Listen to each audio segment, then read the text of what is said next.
I am Evelyn Carter, 29 years old. 6 months ago, I lost my house. And when I asked my parents for help, they said something to me that I will never forget for the rest of my life. That night, my apartment burned down. I lost 7 years of memories in a matter of hours. When I called my parents, desperate and broken, my stepfather said 5 words I'll never forget. Not our problem. Be more careful. But that wasn't the worst part. The worst part came a week later when the insurance company told me my parents had been listed as the sole beneficiaries on my policy, a policy I never signed. And 3 days after that, a fire investigator asked me one simple question that changed everything. Who had access to your apartment last week? I knew the answer. My mother had visited, for the first time in 2 years.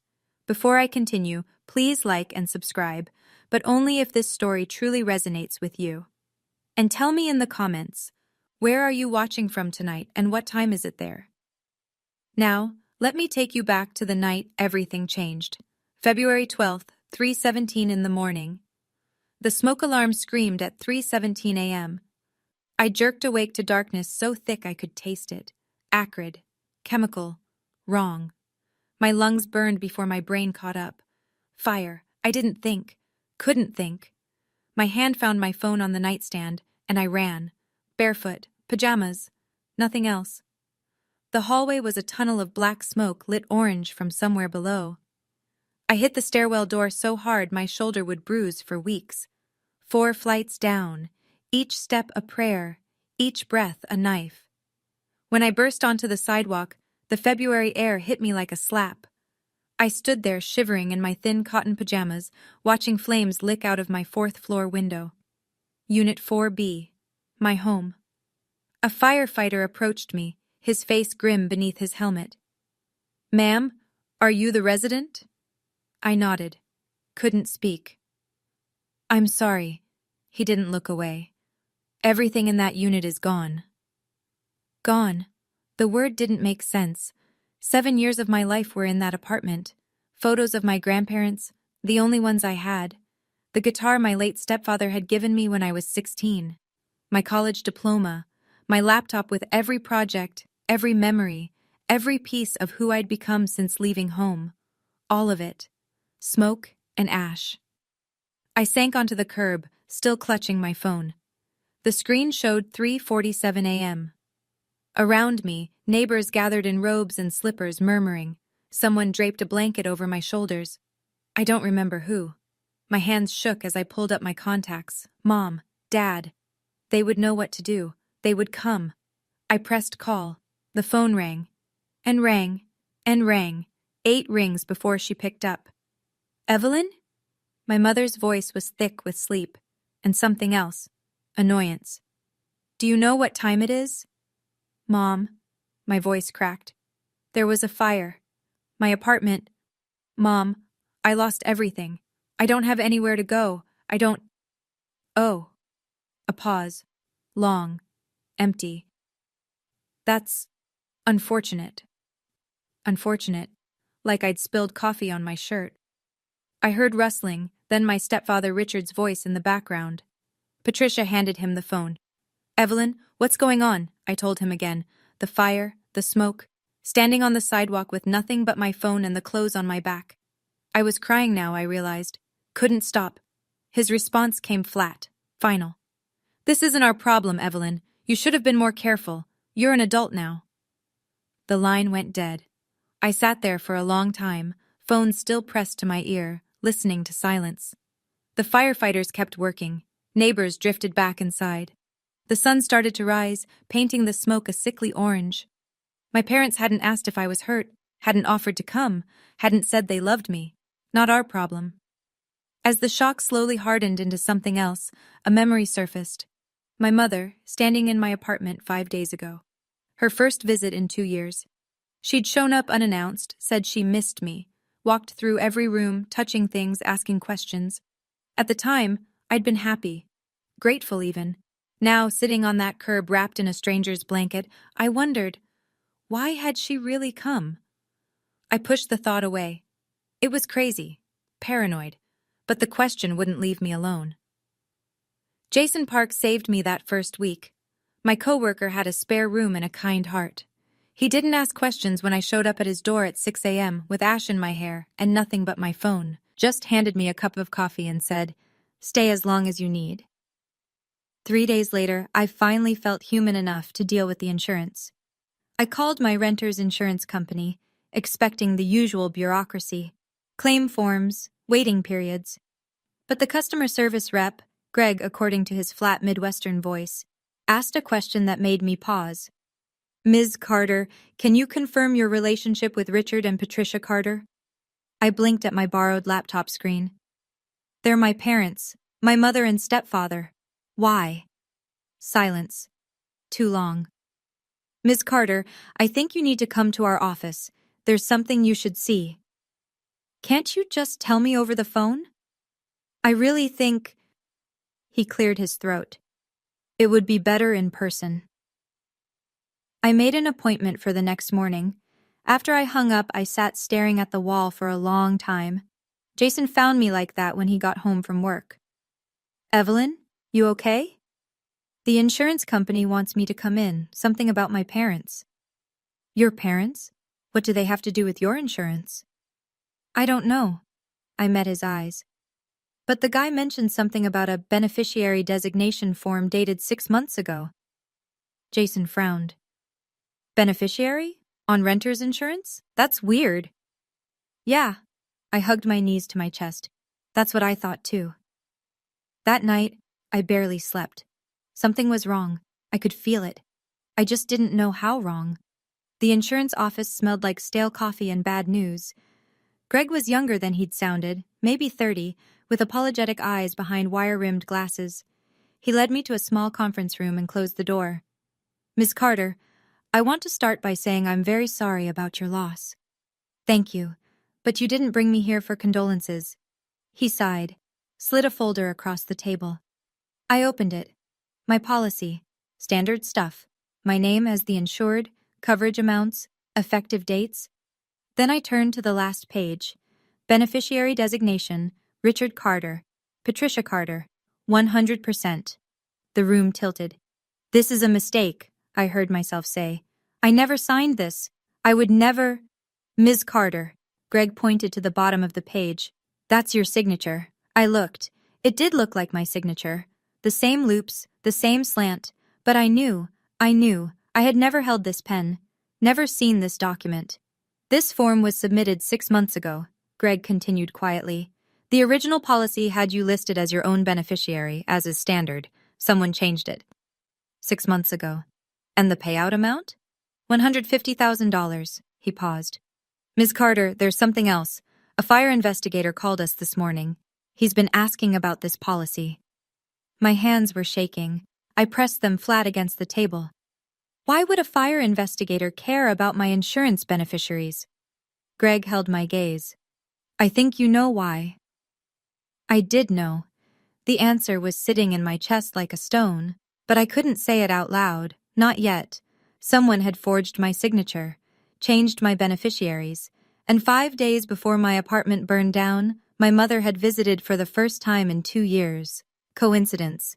I didn't believe in those anymore. Marcus Webb looked exactly like what a fire investigator should look like: weathered face, sharp eyes, and a handshake that meant business. We met at a coffee shop 3 blocks from the insurance office, neutral ground. "Miss Carter," he set down his cup, "I'll be direct with you. I don't think your fire was an accident." The words hung between us. "What makes you say that?" "Fire patterns." He pulled out his phone, showed me photos I didn't want to see. My bedroom, charred black. "See this? The point of origin is here, near the outlet behind your dresser, but there's no evidence of electrical failure, no frayed wires, no surge damage." "What does that mean?" "It means someone helped that fire along." He put his phone away. "I've been doing this for 22 years. I know what accidental looks like. This isn't it." I wrapped my hands around my coffee cup, needing the warmth. "So what happens now?" "Now I ask questions."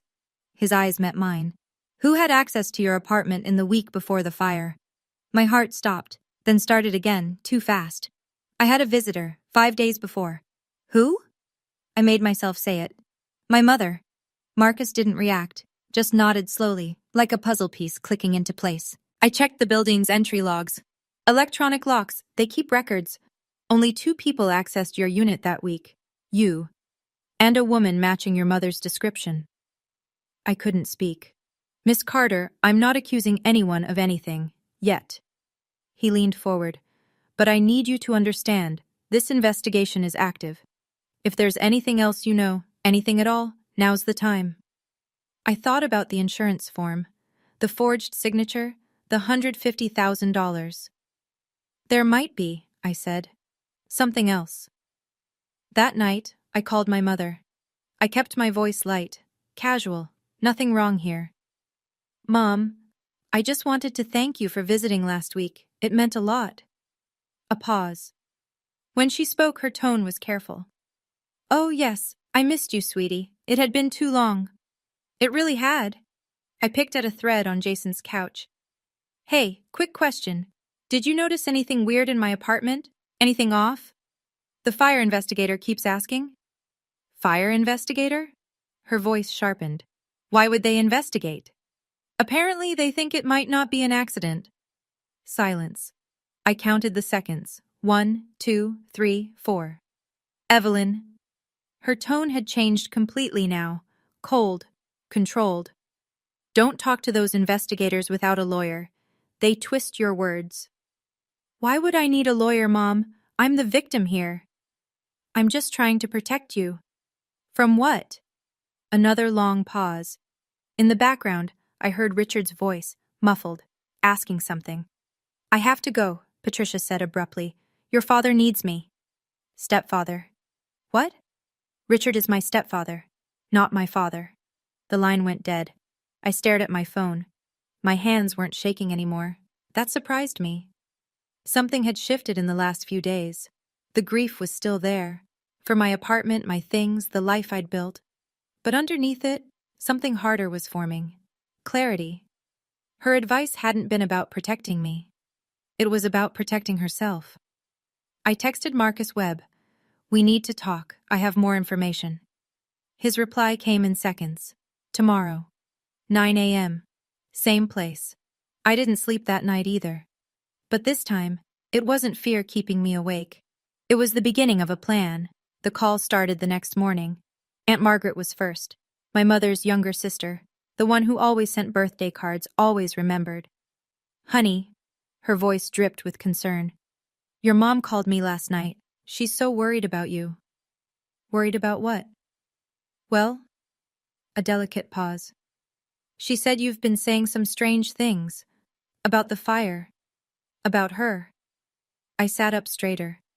I haven't told anyone anything. Evelyn, sweetheart, it's okay to struggle. What you went through, losing everything like that, anyone would have trouble coping. My stomach turned cold. What exactly did she tell you? Just that you're under a lot of stress. Maybe having some kind of breakdown. Margaret's voice softened. She's worried you might say things you don't mean. Crazy things. Crazy. There it was. I'm not crazy, Aunt Margaret. No one's saying you are, honey. We're just... Did she email the whole family? Or just call? Silence. That was answer enough. Get some rest, sweetheart, Margaret said finally. We're all praying for you. She hung up before I could respond. I immediately checked my email. Nothing from family. But there was one from HR at my company, marked urgent. The timestamp showed it had arrived 2 days ago. I'd been so focused on the insurance nightmare that I'd missed it entirely. My blood ran cold as I read it. We received an anonymous call expressing concern about your mental state following recent personal trauma. While we support all employees through difficult times, we need to schedule a meeting to discuss your current fitness for work. I read it twice, 3 times. She wasn't just trying to steal my money, she was trying to steal my credibility, my job, my life. Before I could even speak, she was making sure no one would believe me. The anger that rose in my chest was unlike anything I'd ever felt. Cold, clear, deadly calm. Game on, Mom. Marcus Webb raised an eyebrow when I told him about the HR email. That's a bold move, he said. Discrediting you before you can talk. It means she's scared. It means she's strategic. He tapped his pen against his notebook. We need something concrete, something she can't explain away. That's when I remembered. The building, I said slowly. They installed new security cameras 2 months ago, in all the hallways. Marcus was already pulling out his phone. What's your building manager's name? 20 minutes later, we were sitting in Mr. Henderson's cramped office, watching footage on a small monitor. Here, Henderson pointed at the screen. February 7th. That's the day you mentioned. I watched my mother walk down the fourth-floor hallway. She carried a large black bag, the kind you'd use for a gym or an overnight trip. She glanced around before entering my apartment. The timestamp read 2:07 p.m. Henderson fast-forwarded. My mother emerged at 5:12 p.m. 3 hours. She'd told me she only stopped by for 30 minutes. But that wasn't the worst part. Wait, I leaned forward. Where's the bag? We watched again. She walked in carrying the bag. She walked out empty-handed. Can you check the other cameras? Marcus asked. Stairwells? Parking garage? Henderson nodded and started clicking. We found it on the service entrance camera. Patricia, walking to her car at 5:15 p.m. No bag. She hadn't taken it out that way either. She left it in my apartment, I said quietly. Marcus made a note. That bag is key. Fire investigators found something suspicious near the outlet, still being analyzed at the lab, but if we can prove what she brought in... The 3-hour visit, the missing bag, the suspicious fire origin. Finally, we had a direction. Diana Reeves was exactly what I needed. A lawyer who specialized in insurance fraud and didn't believe in sugarcoating.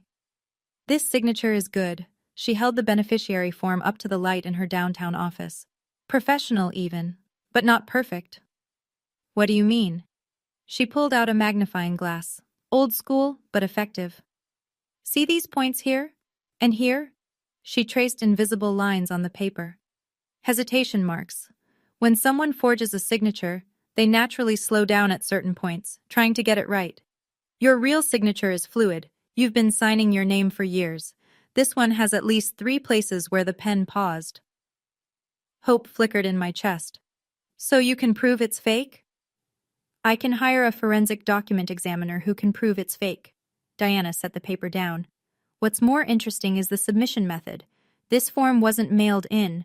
It was submitted directly at the insurance office. Meaning someone walked in pretending to be me. Or claiming to represent you. Diana pulled out another document. I've already requested the visitor logs for that date, and I spoke with the clerk who processed this form. My heart rate spiked. What did they say?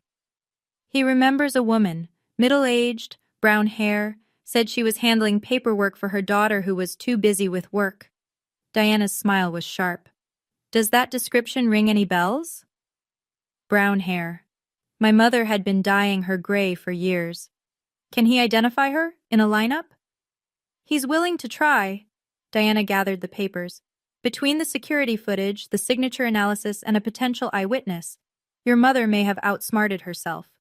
I let out a breath I hadn't known I was holding. What do we do now? Now? We wait for her to make another move. We didn't have to wait long. The invitation came 3 days later. My mother's voice on the phone was honey-sweet, a tone I recognized from childhood, the one she used when she wanted something. Evelyn, honey, the family's been so worried about you. I'm hosting a little gathering this Sunday. Nothing fancy, just people who love you, coming together to show support after everything you've been through. I almost laughed. Almost. A gathering? At our house, around 2 o'clock. Uncle Thomas, Aunt Margaret, the cousins. Everyone wants to see you. Make sure you're okay. Make sure I'm the crazy one, she meant. Make sure everyone sees poor, unstable Evelyn before she can say anything damaging. I'll be there, I said. Really? She couldn't quite hide her surprise. That's wonderful, sweetheart. It'll be so good for you to be around family. I hung up and immediately called Marcus. Don't confront her, he warned. We need more time. The warrant's being processed, but these things take days. I won't confront her, but I need to be there when the truth comes out. He was silent for a moment. Fine, but be careful, and I'll be there within 30 minutes of your signal. Next, I called Diana. How's the witness identification coming? Done. I could hear the satisfaction in her voice. He picked your mother out of a 6-photo lineup. No hesitation. Finally, I texted Jason. Remember that favor I mentioned? About cloud backups and subpoenas? His reply was immediate. Already on it. Legal process takes time, but I found something interesting. Call me. I looked at my phone. 3 allies, a witness, video footage, and a family gathering where my mother planned to prove I was crazy. She thought she was setting a trap. She didn't know she was walking into one. My parents' house looked exactly as I remembered. White siding, manicured lawn, American flag by the door. The picture of suburban respectability. I parked on the street and sat in my borrowed car for a long moment, steadying my breath. 15 people. That's how many cars lined the driveway. 15 witnesses to whatever my mother had planned. The door opened before I could knock. Patricia stood there in her Sunday best, cream blouse, pearl earrings, concerned maternal expression perfectly in place. Evelyn! She pulled me into a hug, holding on too long, too tight. Her voice carried for the audience behind her. My poor baby, I've been so worried about you. Over her shoulder, I saw them. Aunt Margaret, Uncle Thomas, cousins Brian and Michelle. Faces I'd known my whole life, all watching me with the same expression. Pity. Careful, calibrated pity. She'd done her work well. Come in, come in. Patricia kept an arm around me, guiding me into the living room like I might break. Everyone's here for you. The room fell quiet as we entered. I scanned the faces. Richard stood in the corner by the fireplace, avoiding my eyes, phone clutched in his hand. Aunt Margaret approached first. Honey, she took my hands in hers. Your mom's told us what you've been going through. It's okay to not be okay. The stress of losing everything like that, Cousin Brian added from the couch. Anyone would struggle. Maybe talking to someone would help, Michelle suggested gently. A professional? I looked around the room at my family, people who'd known me since birth, and saw not a single person who believed I might be telling the truth. Not yet, but that was about to change. Patricia waited until everyone had drinks in hand. Then she cleared her throat. I want to thank you all for coming. Her voice trembled, perfectly rehearsed. As you know, Evelyn's been through something terrible, and in times like these, family needs to come together. Murmurs of agreement rippled through the room. But I also need to address... She paused, dabbed at her eyes with a tissue. The elephant in the room. I stayed perfectly still. My daughter has been saying some very troubling things lately. Patricia's gaze swept the room, landing briefly on each sympathetic face. About me, about her father, about the fire. Richard flinched at the word father. He still wouldn't look at me. She thinks we... Patricia's voice broke. Oscar-worthy. She thinks we had something to do with what happened to her apartment, her own parents. Gasps, shocked whispers. Patricia, no, Aunt Margaret breathed. I know she's hurting. Tears now, rolling down her cheeks. I know she lost everything. But to accuse us of something so horrible... Richard stepped forward, placed a hand on her shoulder. His voice was flat. Our daughter is clearly not well. We love her, but we can't enable these delusions. The room's attention shifted to me, waiting for the denial, the breakdown, the proof that poor Evelyn had finally snapped. I said nothing. My hands stayed relaxed at my sides, my expression neutral. Let them watch. Let them remember this moment. My silence, her performance. My phone buzzed in my pocket. A text from Marcus. Got the full footage. You need to see this. Now. I stood. Excuse me, I said calmly. I need some air. And I walked out the front door, leaving my mother mid-performance, her audience waiting for an act that wasn't coming. Not yet. Okay, I need to pause here for just a second. If my mother's performance is making your blood boil as much as mine was in that moment, drop a comment with the word busted. Because what happens next? Let's just say she really should have checked whether her daughter's building had security cameras before visiting. Like and subscribe if you want to see how this ends. Trust me, you do. Now back to the story. Marcus was parked 2 houses down. I slid into the passenger seat, heart pounding. What did you find? He handed me his phone. Full footage from all angles, watch. I watched my mother on the small screen. The hallway camera captured her walking in with the large black bag at 2:07 p.m., walking out at 5:12 p.m. with nothing. 3 hours, Marcus said. She told you 30 minutes. The bag? That's where it gets interesting.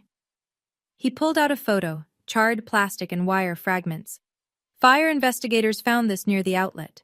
Digital timer, the kind you plug appliances into. My stomach dropped. We traced the serial number to a batch sold at Henderson's Hardware, 3 miles from your parents' house. Another photo appeared on his screen, grainy security footage from a store checkout counter. 8 days before your fire, cash purchase. The woman in the footage had brown hair, familiar posture, a purse I recognized. Is that? We'll need official identification. But yeah. Marcus met my eyes. That's her. I looked back at my parents' house. Through the living room window, I could see shapes moving. My family, probably still discussing how sad it was that Evelyn had lost her mind. My phone buzzed. Diana. The witness identification came through, she said without preamble. Photo lineup, he picked Patricia, no hesitation, said he remembered her perfume. Channel number 5, said his mother used to wear it. I almost smiled, my mother's one consistent vanity. Marcus? I turned to him. How long until you can make an arrest? I submitted the warrant application 2 days ago, right after the witness ID came through. Judge Morrison signed it this morning. He checked his watch. I've got 2 officers meeting me here in 30 minutes. He studied my face. What are you planning? I'm going back inside. Evelyn. I won't confront her, but when you come through that door, I want my family to see the truth, all of it, at once. He hesitated, then nodded. 30 minutes. Then we end this. I sat in Marcus's car for another moment, gathering myself. The evidence was solid now. Video footage, witness identification, timer device remnants, a forged signature. My mother had been careful, but not careful enough. One more thing. I looked at Marcus. The messages. From her phone. Jason had explained it to me the day before. Cloud backups, text messages that users thought they'd deleted, still sitting on servers accessible with a proper subpoena. The legal request went through this morning, Marcus confirmed. Patricia's carrier is cooperating. We should have her message history within 48 hours. But I already knew what we'd find. She hadn't done this alone. Richard knew. Maybe helped. And somewhere in those deleted texts was proof. Go. Marcus checked his watch. I'll be there at 2:45. Just stay calm. Let the evidence speak. I nodded and opened the car door, then paused. Marcus? Why are you helping me so much? This is more than just standard investigation. He was quiet for a moment. My sister, 15 years ago. Abusive ex-husband burned down her house while she was at work. Insurance company tried to deny her claim, said it was suspicious. His jaw tightened. She spent 3 years fighting to prove she didn't do it herself. Nearly destroyed her. Did she win? Eventually, but it cost her everything. He met my eyes.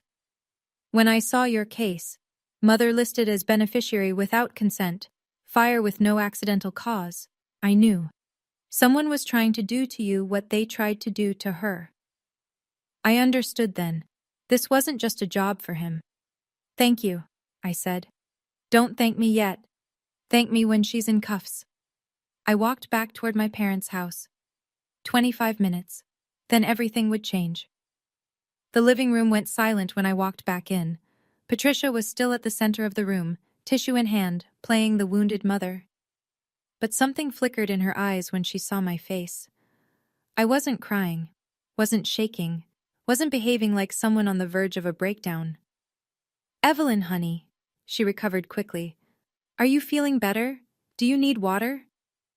Actually, Mom, I have a question. The room tensed. 15 pairs of eyes fixed on me. When you visited my apartment last month, I kept my voice calm, conversational. Why did you stay for 3 hours? You told me it was 30 minutes. Patricia blinked. What? I don't remember exactly how long. The building has cameras, Mom. I pulled out my phone. I have the footage. Her face changed. Just for a second, a flicker of something cold beneath the maternal mask. Richard straightened. Evelyn, that's enough. You're embarrassing yourself. And the bag you brought? I continued, ignoring him. The large black one? Where did it go? Because you walked in with it. But you walked out empty-handed. I don't know what you're talking about. The fire investigators do. The room was utterly still now. Aunt Margaret's mouth hung open. Cousin Brian had set down his drink. Even Richard had stopped pretending to check his phone. Evelyn, Patricia's voice had lost its honey, pure steel now. I don't know what lies these investigators have been feeding you, but... Her phone rang. Richard's phone rang at the same moment. They looked at each other. Something passed between them. Fear, I realized. Real fear. Richard glanced at his screen. His face went white. Patricia. His voice cracked. It's the police. The doorbell rang. Uncle Thomas was closest to the door. He opened it without thinking, still processing what was happening. Marcus Webb stepped inside, badge visible on his belt. 2 uniformed officers flanked him. Patricia Carter? My mother didn't move. For the first time in my life, I saw her completely still, frozen, like an animal caught in headlights. I'm fire investigator Marcus Webb. He crossed the room in 4 steps. You're under arrest for arson in the 2nd degree and insurance fraud. This is ridiculous, Patricia finally found her voice. It came out shrill, nothing like her usual composure. Evelyn set me up. She's been planning this. She's sick. Ma'am, you have the right to remain silent. Marcus took her arm, not roughly, but firmly. Anything you say can and will be used against you in a court of law. Don't believe her. Patricia twisted toward the family, mascara starting to run. She's unstable. She's been making things up since the fire. You have the right to an attorney. If you cannot afford one, one will be provided for you. The handcuffs clicked into place. The sound echoed in the silent room. Richard tried to step toward his wife, but the 2nd officer blocked him. Mr. Carter, we have questions for you as well. Please come with us. I wasn't... Richard's face crumpled. It was her idea. All of it. Richard? Patricia's scream was raw. Shut up! But it was too late. The family had heard. Aunt Margaret sank into a chair, hand over her mouth. Cousin Brian looked like he might be sick. Uncle Thomas just stood there, shaking his head slowly. I watched them lead my mother out the door. She didn't look back at me. She didn't have to. We both knew how this ended. For a long moment after the police cars pulled away, no one spoke. The living room felt different now, smaller. The carefully arranged furniture, the family photos on the mantel, the fresh flowers Patricia had set out, all of it looked like a stage set after the play had ended. Aunt Margaret was the first to move. She rose from her chair and walked toward me, tears streaming down her face. Evelyn, her voice broke. I'm so sorry. I should have listened to you. I should have... You didn't know. I should have asked. She took my hands in hers.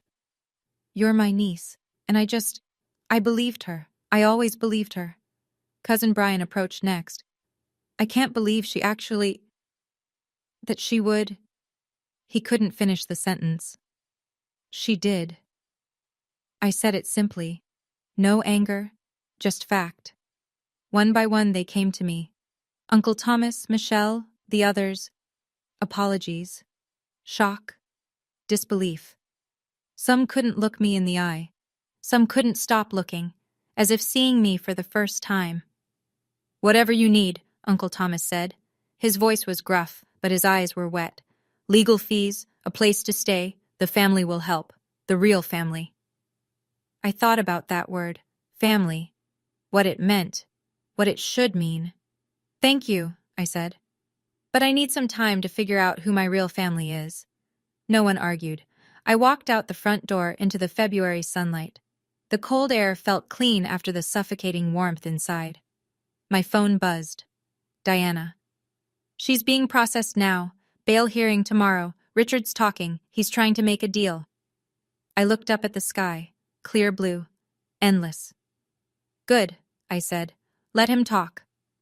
2 days later, I sat across from Diana in her office, a stack of documents between us. The case is solid, she said. Video evidence placing Patricia at the scene, witness identification on the forged signature, timer device remnants matching a purchase near their home, and now she slid a paper across the desk. Richard's statement. I read it. The words blurred together at first, then sharpened. Patricia came up with the plan after we fell behind on payments, the gambling debts. That was my fault. But she said this would fix everything, said Evelyn had good insurance, said no one would get hurt. No one would get hurt. I set the paper down. What's the damage? For Patricia? Arson in the second degree. That's a Class B felony. Plus insurance fraud, forgery, conspiracy. She's looking at 8 to 12 years. With a plea deal, probably 6. And Richard? Conspiracy charges. He knew about the plan, helped cover it up. 2 years probation, mandatory gambling addiction treatment. Diana paused. He's agreed to testify against her. I nodded slowly. The insurance payout? Already being redirected. You're the rightful beneficiary. Always were. The company's cooperating fully. $150,000 minus legal fees should be in your account within 60 days. I thought about that money, what it represented. Everything I'd lost, converted to a number. I want a restraining order, I said, against both of them. That can be arranged. And I want this kept quiet, no media circus. Diana nodded. The court can seal certain records, especially given the family nature of the case. I stood and looked out her window at the city below. People walking, living their lives, unaware. Thank you, Diana. You did the hard part, she said. I just handled the paperwork. Quick check-in, everyone. If you've ever had to cut ties with family members for your own sanity, type, I had to, in the comments. Because I know I'm not alone in this. And if this story is hitting different for you tonight, share it with someone who needs to hear that setting boundaries isn't betrayal. It's survival. Okay, let me tell you what happened after. News travels fast in small communities. Within 2 weeks, everyone knew. The church my mother had attended for 30 years, the book club she'd hosted, the neighbors who'd admired her garden, all of them, whispering behind closed doors. Aunt Margaret kept me updated whether I wanted to hear it or not. The pastor asked her not to come back, she told me over coffee, said it was too disruptive for the congregation. Can you imagine? Patricia, who organized the Christmas bazaar for a decade. I could imagine. I could imagine it very well. Richard lost his job, she continued. The store owner didn't want the publicity, and someone spray-painted their garage door. Had to repaint it twice. I didn't feel satisfaction. I didn't feel pity either, just a hollow kind of nothing. She's been calling everyone, Margaret said, trying to explain, saying it was a misunderstanding, that the evidence was planted, that you manipulated the investigators. She shook her head. Nobody's answering anymore. Good. Margaret reached across the table and took my hand. She's my sister. I grew up with her. And what she did to you, her voice caught. That's not family. That's not anything I recognize. I squeezed her hand. It's not your fault. I know, but I still feel it. We sat in silence for a moment. Outside the coffee shop window, life went on. Cars passed, people laughed, the world kept spinning. The gambling, I finally said. How bad was it? Richard's gambling? Margaret's face darkened. Bad. 180,000, maybe more, to people you don't want to owe money to. That explained the desperation, not that it excused anything. She thought she could fix it by burning my life down. She thought wrong. Yes, she did. The court date came on a gray Thursday in April. I sat in the back row of the courtroom, watching my mother in her orange jumpsuit, her wrists cuffed in front of her. Her hair had grown out, gray showing at the roots now, no salon appointments in county jail.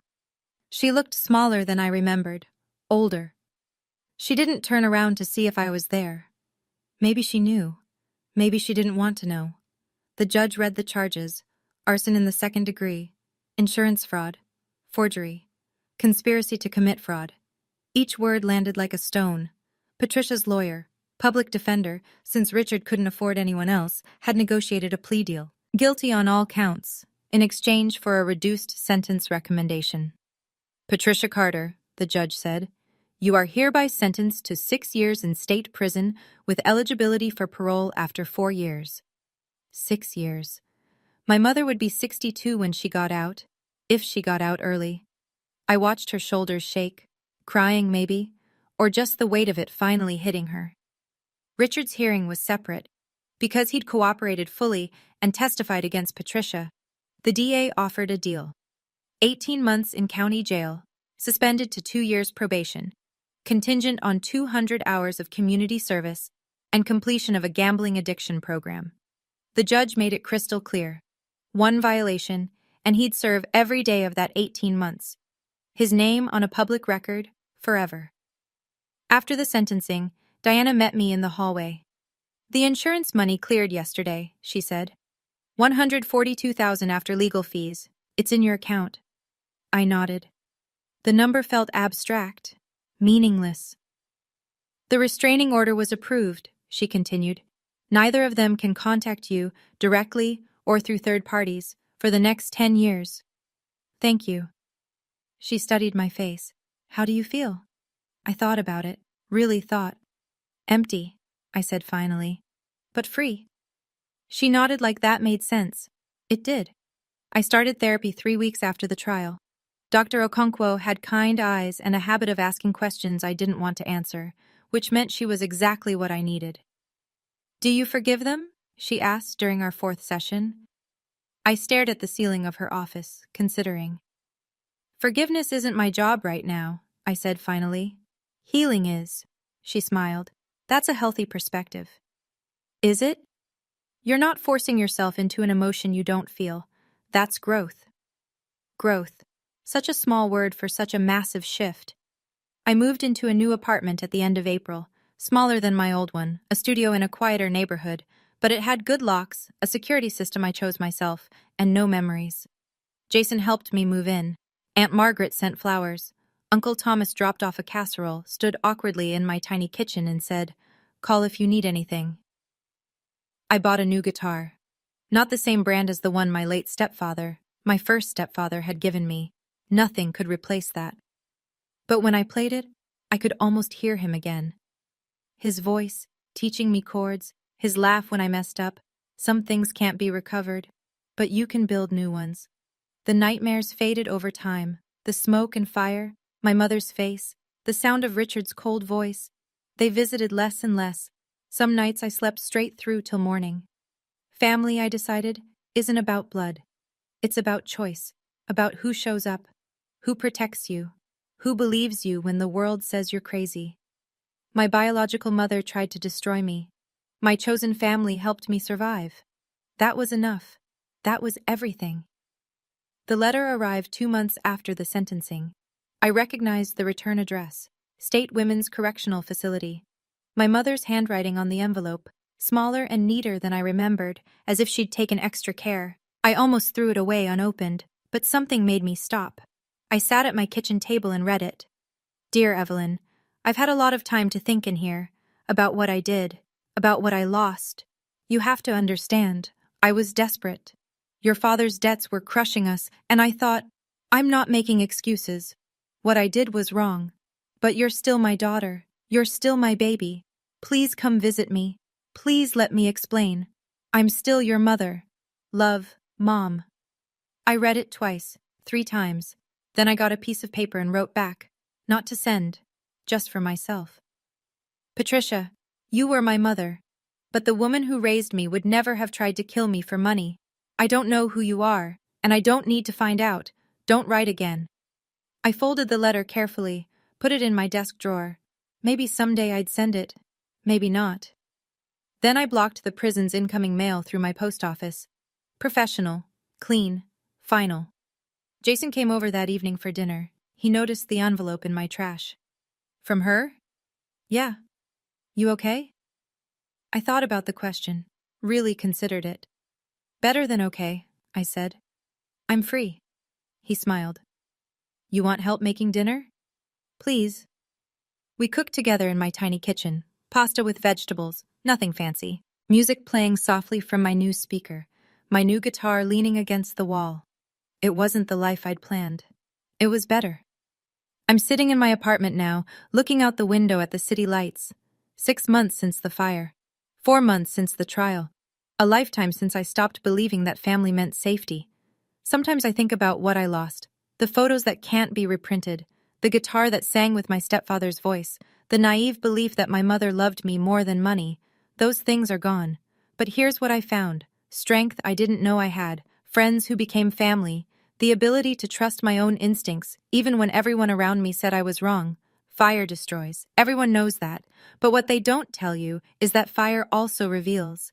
It burns away the surface, the pretenses, the lies, the carefully constructed images, and shows you what's underneath.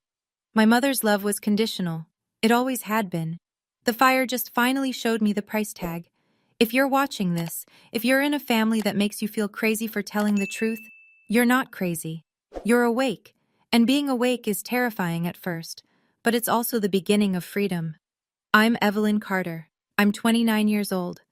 And my mother tried to burn down my apartment for insurance money. She failed. Not because I was smarter, not because I was lucky, but because I finally stopped protecting people who would never protect me. That's the hardest lesson, and the most important one. You're allowed to save yourself, even from family, especially from family. The fire took everything I owned, but it couldn't take who I am. And in the end, that's all that matters. Before I go, a few things this experience taught me. Trust is earned, not assumed, even with family. Your gut feeling exists for a reason. When something feels wrong, it probably is. And setting boundaries isn't abandoning family. It's protecting yourself from people who already abandoned you first. Thank you for staying until the end. If this story helped you feel less alone tonight, drop a heart in the comments. If you know someone who needs to hear this, please share it with them.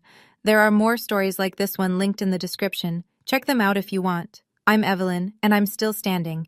And if you're going through something similar, you will too. Like and subscribe. I'll see you in the next one.